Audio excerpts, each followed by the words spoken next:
It's baggage. It's unnecessary, unexpected baggage that we carry and we load around with us, and it ruins our reputation, it ruins our relationships, it ruins everything in our path that we've set out to build. And so this is part 2 of our brand new sermon series entitled Baggage. Before we jump into what topic is today, some of you probably figured out already, but I do want to say this. Anybody here from the Bay Area? Yeah? Okay, awesome. Let's be, okay. I'm from Vegas originally. Okay, yes, people live there. Okay, I don't live on the Strip. There's actually houses that have been built. Believe that, right? And I'm from Vegas originally, but we moved here recently to start this church. And look, I love the Bay Area. Come on, somebody. If you love the Bay Area, come on, let me round of applause if you love the Bay Area. It's beautiful. The weather is amazing. The people are so nice. Okay, the food, it's amazing. There's so many ethnicities and different cultures here that represent in the Bay Area. Man, it's awesome. Vegas is pretty diverse. I'm sure maybe where you came from is pretty diverse as well, but it's not like the Bay Area. It's different. I've never seen it like this before. Right, David? It's pretty diverse here. And so, I just love the Bay Area. I love what's represented here in the Bay Area. And so my wife and I, we've really enjoyed being here. I'm not leaving. Okay, I just want, I'm here to stay. We're here to stay. But we love the Bay Area. And so there's a lot of things not like about the Bay Area, right? There's a lot of things to not like about the Bay Area. But there was one thing that, I don't know, not a fan of, right? Maybe you are too. And in fact, we should talk about it today. We should actually, road rage? I just can't do it. I'm the worst, okay? I'm the worst when it comes to this. When I'm driving in this 8 to 5 traffic from 8 o'clock to 5 o'clock, it's ridiculous. Whew. Like I said, I'm here to stay. I'm not leaving, but the traffic is insane. Man, I'm sure you're frustrated about that too, right? How many of you have ever been a victim of road rage? Okay. No hands. Oh, just a couple. Okay, what about this one? Perpetrator. Anybody here has been a perpetrator of, okay? Yeah, all right. Some honest people. This is church. You can be honest. Okay, my hands is raised. And so maybe you have been. You just don't know what the definition of road rage is. Okay, so let me share with you. Okay, here's the definition. Road rage is aggressive or angry behavior. I bet you didn't know that, right? Exhibited by a driver or of a road vehicle. These behaviors include rude and offensive gestures. No takers? Okay. Verbal insults, physical threats. I have a story. Dangerous driving methods targeted toward another driver or a pedestrian Poor people have to suffer from me and you. In an effort to intimidate or release, what's that word? Frustration. And that's what it is, right? It's just, we're not angry. We're just frustrated. What's the difference, right? But did you know that there's a recent study that's been done? I'm not sure if you know this, but there's a recent study that's been done. And it says people who have customized their cars with stickers and other adornments are more prone to road rage. Did you know that? I know what you're thinking. All those Republicans with all their stickers, right? All those Democrats with all their stickers, right? But that's not actually true. So it goes on to say this study, I don't know where it came from, but this study. Only the number of bumper stickers, not their content, predicted road rage. So it's not necessarily what's on the sticker, but if you have like little bobbleheads, it doesn't matter what you have on it's just the number of stickers. So when you are driving in this traffic and you see X amount, you should probably go the other direction, right? You should probably just swerve the other direction. Now my wife, there's some causes of road rage. It's on the screen here. You can just throw it up. There's some causes of road rage, right? Distracted Daisy. These are some people that you kind of run into on the road. She's on her cell phone. She's swiping on Instagram, right? Or Weaving William, okay? He's in a hurry. He's got to get somewhere. He's just going to go past you. And then there's a Headlight Harry, okay? This guy was his headlights, he's just constantly clicking. Actually, my Lyft driver, a couple weeks ago, I was in San Francisco, and I was coming back from the city to Oakland, and this guy was like, everywhere we're going, I was like, oh my gosh, I think we're gonna die in this car, Jamie. It was insane, I've never seen it before. But headlight here, and then there's tailgating Tucker. How many of you, oh my gosh, tailgating Tucker, that's the worst. My partner, Jamie, you'll find this funny. Jamie, when she's in traffic, anybody else like this? Anybody familiar with the Enneagram? Okay, personality test, right? She's a 9, okay? And so, like, this is what she does. When someone behind her is tailgating her super close, on purpose, there's only 2 options in my mind, okay? You speed up or you continue to speed. Nope, she dials back. That's awesome. She dials back. And I'm like, what are you doing? We're in a hurry. We got to get somewhere, but you got time for them. And she dials back. Right? It's crazy. Road rage.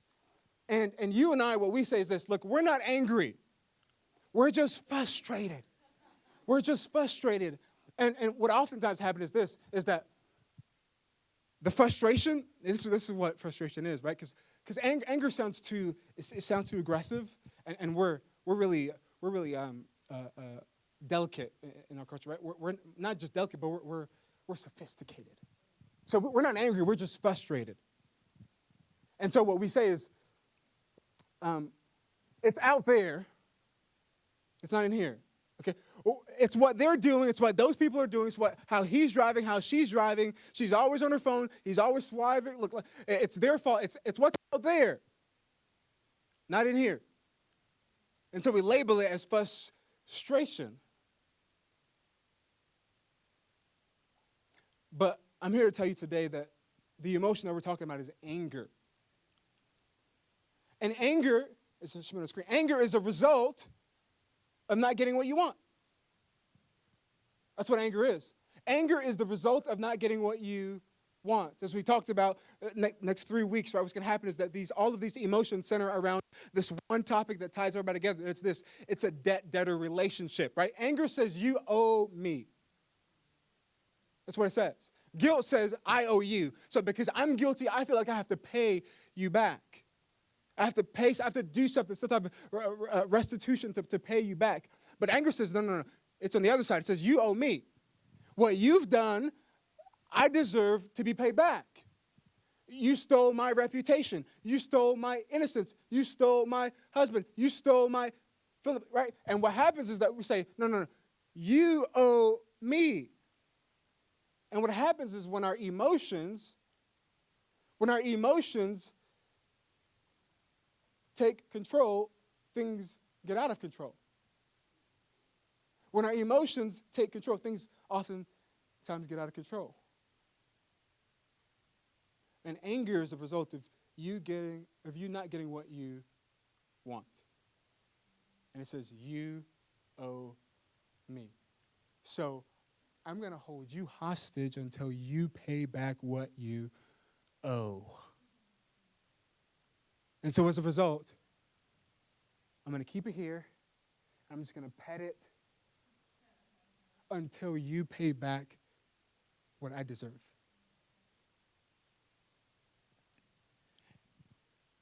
But fortunately for us, James, the brother of Jesus, he gives us an antidote of how we can, again, this is a how-to series, okay?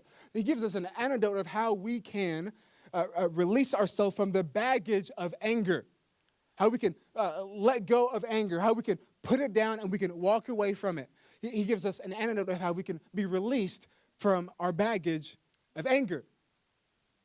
And I'm going to set it up for you. I'm not going to show you the verses quite yet, but James basically says, okay, who is wise and understanding among you? Okay, all of you here, who's wise and understanding among you? All of you here. If you're wise, if you're understanding, if you're humble among you, look, here's the situation, okay? Your anger, my envy, your ambition, your selfish ambition, look, it's going to get the best of us.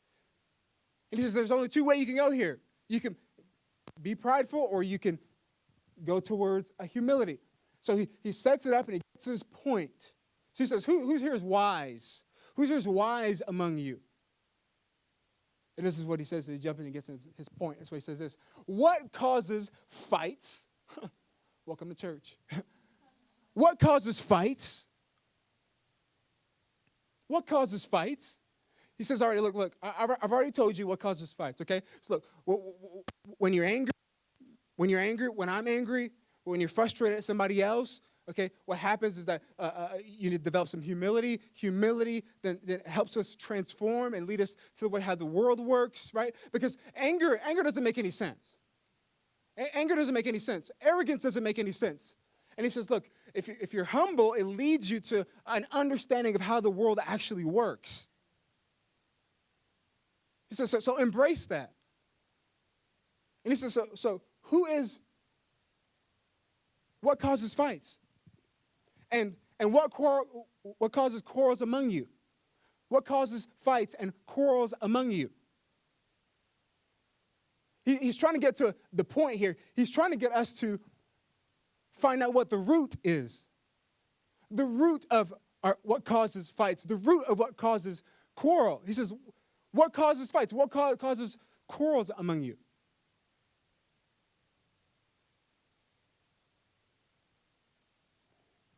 See, a lot of us, we look at that verse. You can go back. A lot of us look at the verse, and we says, okay, James, I know you're the brother of Jesus. You're not Jesus, but you're asking the question incorrectly. James, we'll give you a pass. You're not Jesus. It's fine, but look, you're asking the question incorrectly. In fact, it's not a what, James, okay? It's a who. It's not what causes fights. It's a who causes fights and quarrels among you, right? And I know the answer to that. It's my mother, okay? She will not mind her own business. She comes over and she tells me what to do, and she's always telling me how to parent my kids and how to live my life, and she comes over and I just feel judged all the time. It's not a what, it's a who. It's my 7th grade son. He knows everything. No, he knows everything. In fact, that's the problem. He just really might know everything. And I don't know how you've controlled our family, and I can't win with him. It's not a what, it's a who. It's my father and his promises that he's not kept to my family. It's my partner, it's my spouse, it's my roommate, it's my boss. I don't know, we don't get along, and maybe it's her personality. It's not a what, James, it's a who. It's who causes fights and among you. And James says, well, come on.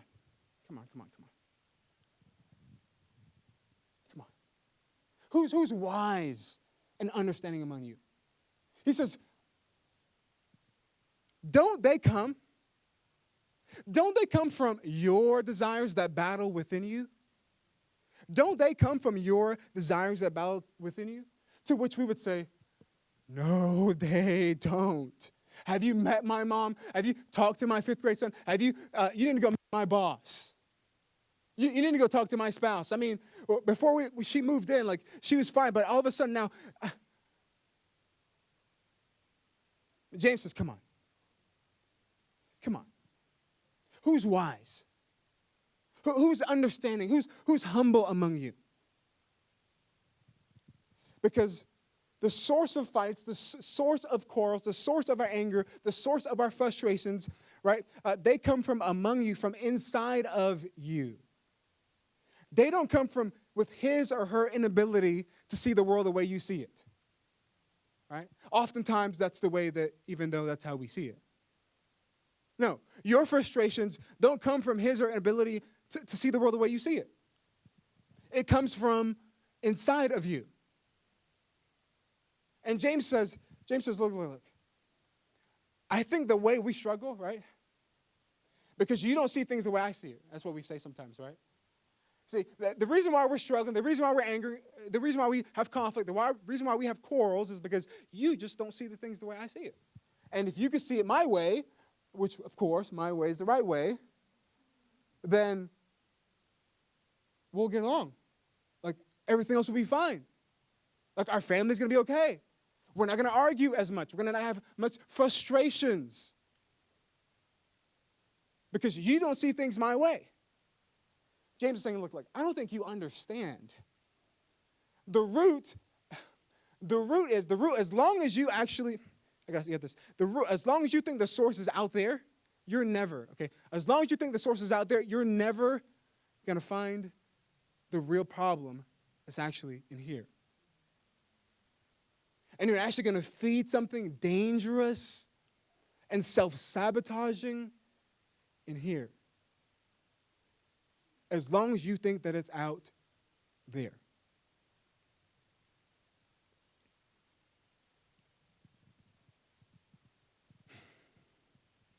And let me say this, if you understand what James is saying, if you just get a hold of what he's saying right here, this has the potential to change your life.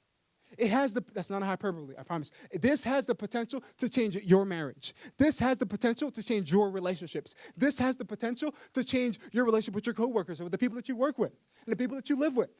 This has the potential to change everything that you know. If you understand this, if you grasp this, it can change so much for you in your relationship with your kids and with your family. Because the reason is because there's something that we want that we aren't getting. That's why you're frustrated. That's why you're angry. Because there's something that we want that we're not getting. It's just the truth.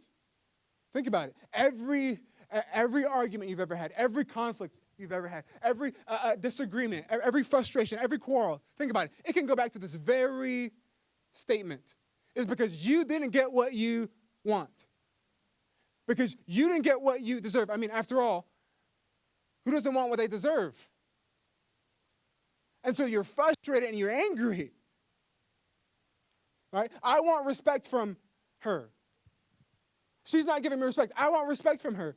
I just want him to clean up his room. I just want him to clean up his room every once in a while. It'll show that he honored me. I just want you to come home on time. I just want you to come home. Look, we've talked about this 10 times, and you promise, and you still won't come home on time.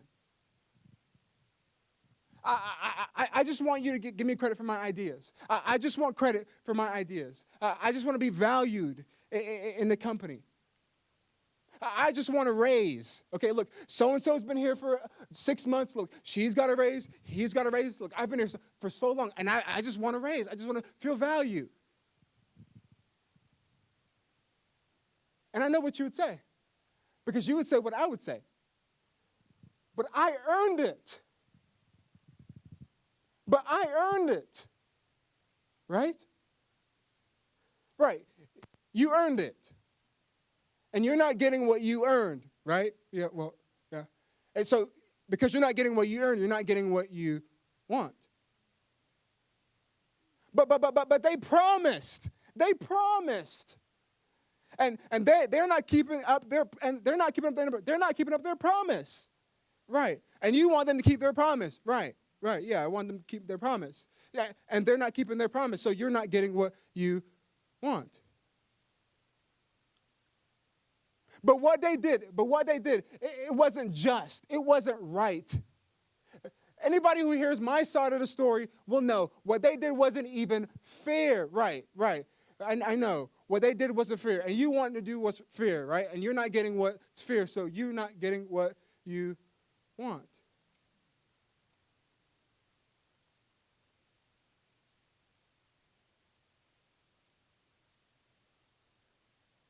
How is that working out for you?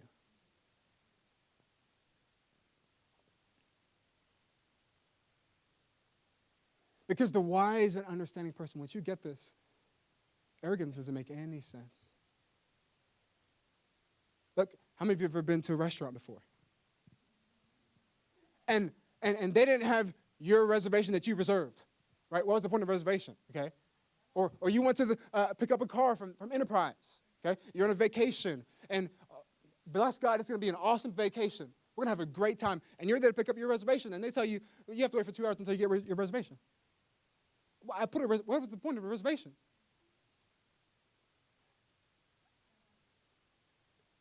Do you want to be seated? Do you want to get your car? Arrogance doesn't make any sense. It doesn't make any sense to how the world operates.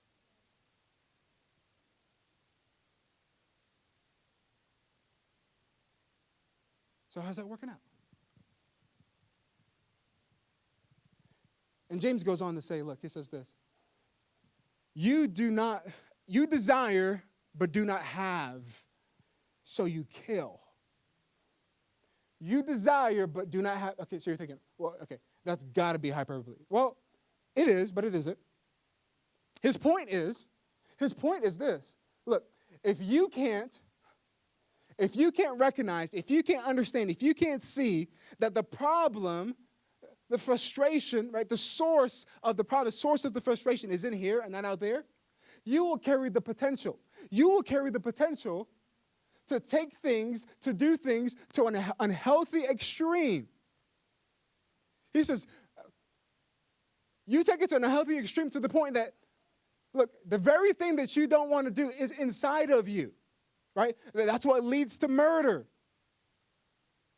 You would think you would never have the capacity you would never have the wherewithal to do that. You would never have the audacity to do that. But the very thing that can lead to murder, it lives inside of me. It lives inside of you.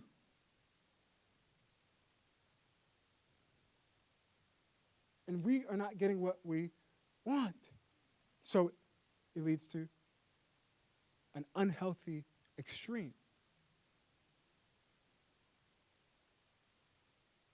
And he goes on to say this. He says, you're envious and cannot obtain.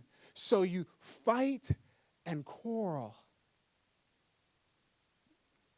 I'm upset and I'm frustrated, right? I just want respect from him. I just want him to honor me. I just want her to respect me, okay? I earned it. They promised, but it isn't fair. I'm telling you, if you can pause, if you could just pause in the moment, when you feel anger, when you feel frustration, when you feel this baggage, this weight that's holding you down, when you feel it start to rise, whatever word you want to call it, okay? When you see it start to rise, if you could just pause in the moment with that rage and recognize that part of the problem is it's me. It's me. Parents, come on. I'm not a parent. I have a German Shepherd lab. His name's Chad. He's awesome. Okay? 70 pounds.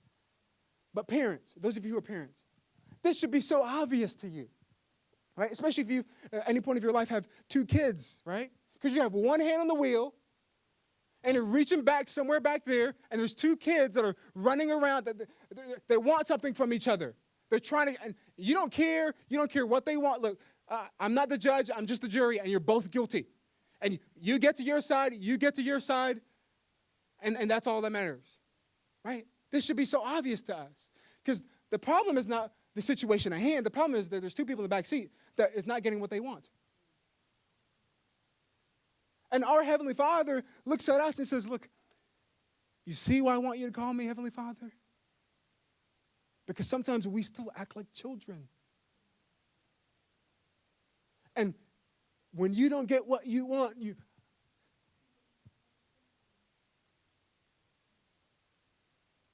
and the problem is, it's me.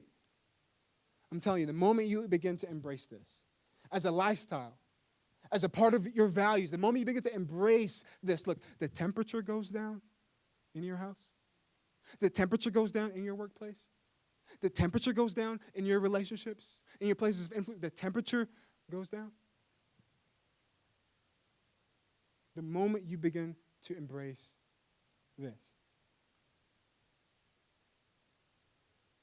You do not have, so you kill.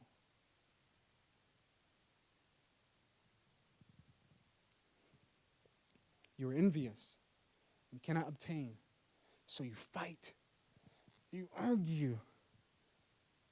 So you can get your way. You want it, but you don't have it. They have it, but you want what they have.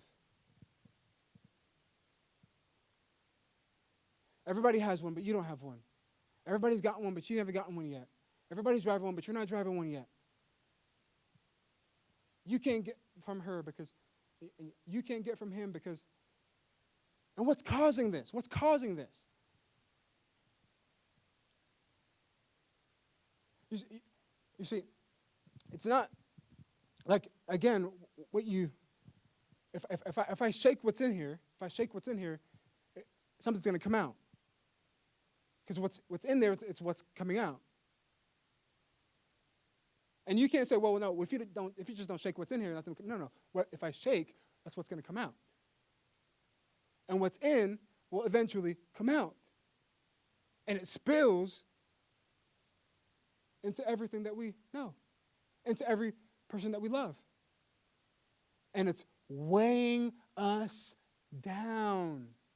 And it's throwing you off balance in your relationships. It's throwing you off balance.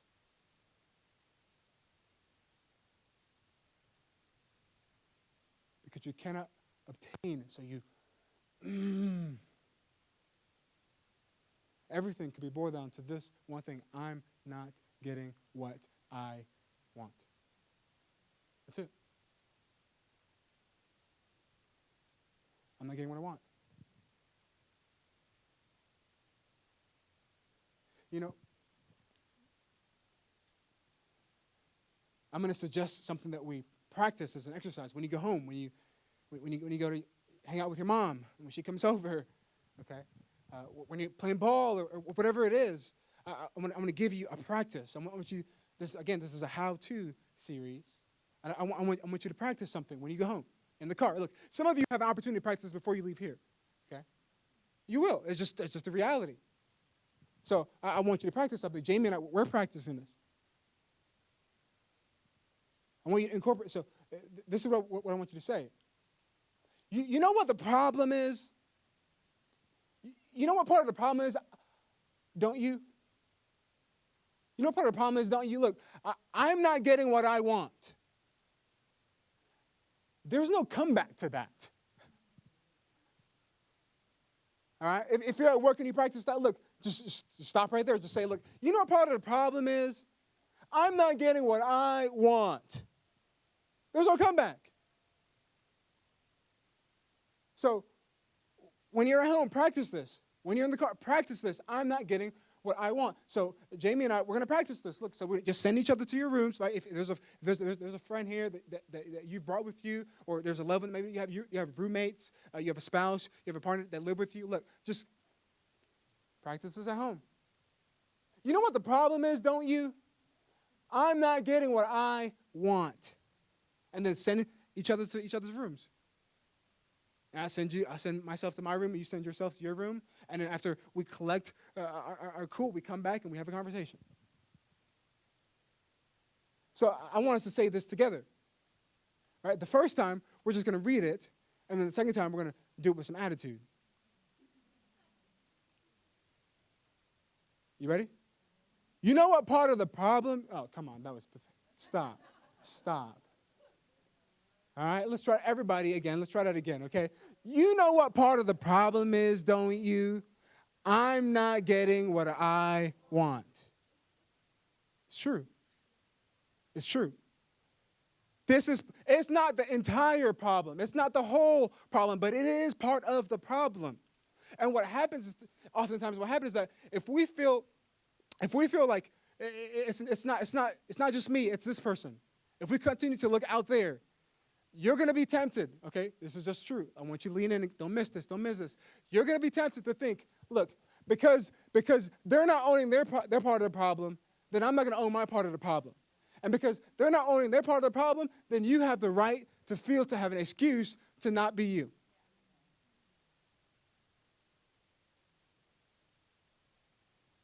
Because he said, because she said, no. Just stop. And you know what part of the problem is, don't you? I'm not getting what I want. Good job. So, this time, with some attitude. You know what part of...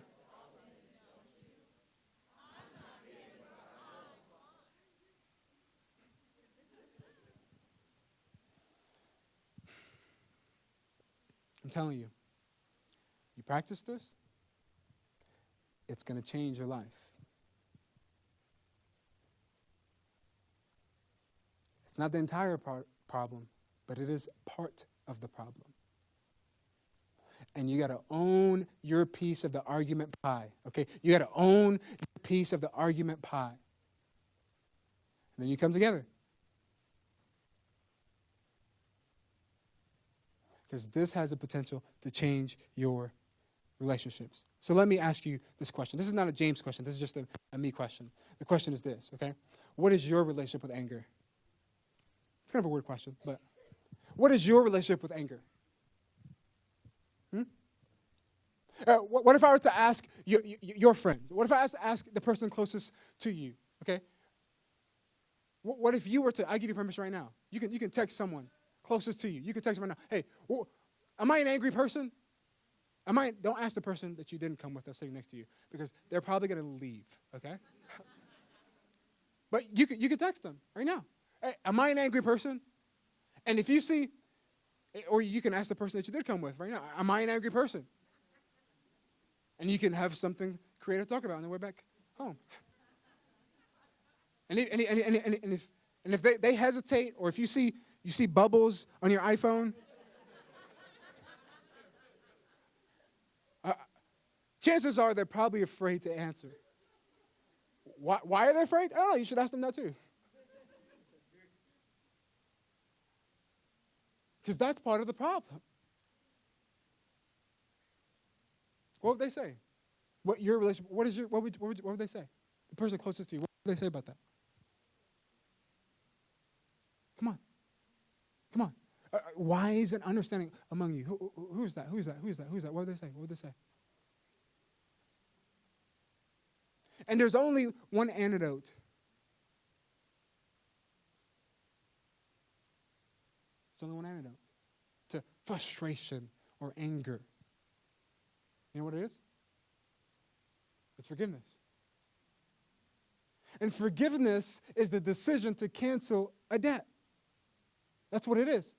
It's a decision that you and I make to release them, to cancel the debt that they owe us, because they stole her, they stole him, they stole your reputation, they stole your innocence, they stole something from you, they stole something that belonged to you that you can't get back. And I'm sorry, I know it's probably a weight on you, it's probably a baggage, but more importantly than what they stole from you, you're holding them hostage. You're holding them hostage. And more importantly than you holding them hostage is that you're holding yourself hostage. You can't let yourself breathe. You can't let yourself relax. You can't let yourself move on. And it's holding you back, and it's throwing you off balance. Movie theaters, that's awesome. That's what you get right there.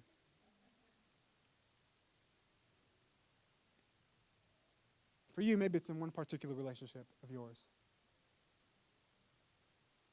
Or maybe it's with certain kinds of people. Or maybe it's in one particular environment, right? They just get to you. And maybe it's just at home. Everybody at work thinks you're the finest, awesome, kindest, loving person in the entire world. But maybe it's at home with your family and with your kids.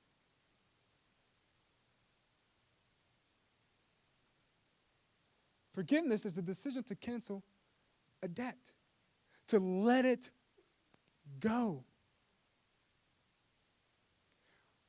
I'll close with this. And I can have someone come on stage if they're in here. Jesus gives us a parable in the book of Matthew. And he compares the kingdom of heaven unto like a servant and his master who's borrowed something from him, who's given him money. And this servant owes the master.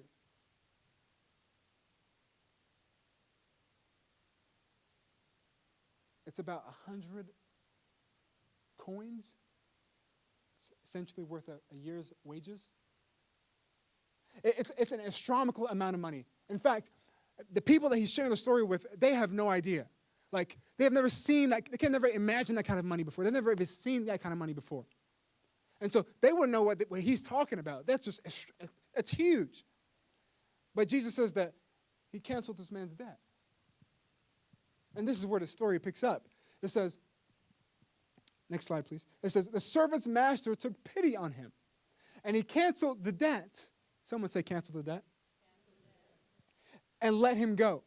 But when that servant went out, he found one of his fellow servants who owed him 100 silver coins. He goes on to say, he grabbed him and began to choke him. Pay back what you owe me, he demanded. His fellow servants fell to his knees and begged him, be patient with me and I will pay it back. He goes on to say, but he refused. Instead, he went off and had the man thrown into prison until he could pay the debt. The next verse. But when the other servants saw what had happened, they were outraged and went and told their master everything that had happened. Then the master called the servant in, and he says, you wicked servant, he said, I canceled all the debt of yours because you begged me to. Shouldn't you have had mercy on your fellow servant, just as I had on you? In anger, his master handed him over to the jailers to be tortured until he should pay back all that he owed.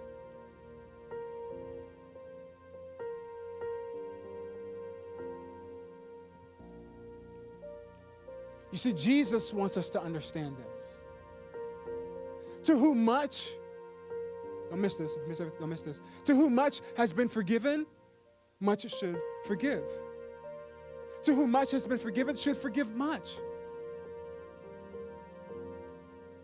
But what we like to do is that we want to hold on to that thing. We want to pet it. We want to hold on to the thing that they owe from us. Right? Because somehow we feel like this anger that we're harboring, that we're allowing to take dock into our hearts, it feels good. It feels good. It somehow empowers us. It leverages authority over them. And so if we let them go, we're fearful. If we let them go, then they'll go around and do it against somebody else. But Jesus says, look, to whom much has been forgiven should forgive much.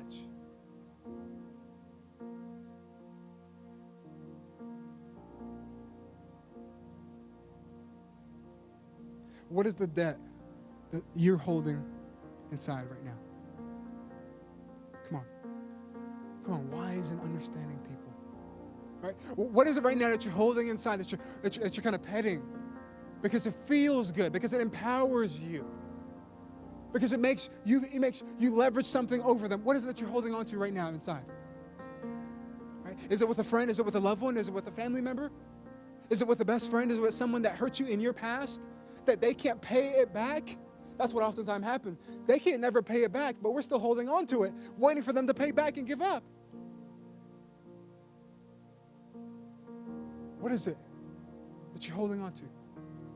It's not holding them, it's holding you back. It's holding you hostage. It's holding you, it's throwing you off balance. It's throwing you off balance with your relationships. And you take it with you to work, and you take it with you home, and you take it with you in your marriage, and you take it with you everywhere else. And it's just dead weight. It's unnecessary weight that's holding you back. It's holding you down.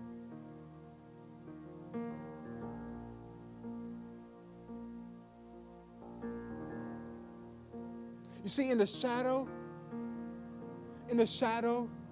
of my hurt, forgiveness feels like a decision to reward my enemy.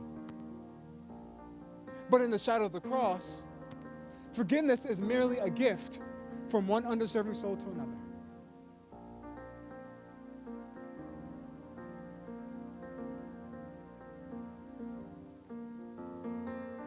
So when you're in traffic, when you're hanging out with that friend that's just, they're making you angry. When you're in front of your kids and it's been a long day and they just won't give up, and your 4-year-old says to you, no. Okay. When you're with the family member, when you're with a friend, that weight that you're struggling, that guilt or that anger that you're harboring inside. Look, remember what Jesus says. And if you don't remember what Jesus says, remember what your pastor says. But If you don't remember what your pastor said, I want you to remember what Bruce says. If someone destroys me emotionally, I can destroy him physically. But that would make me no different than him. So it's wiser to forgive and to take it as a lesson and just move on. So if you don't take it from me, take it from Bruce Lee. So let me pray for you for this week.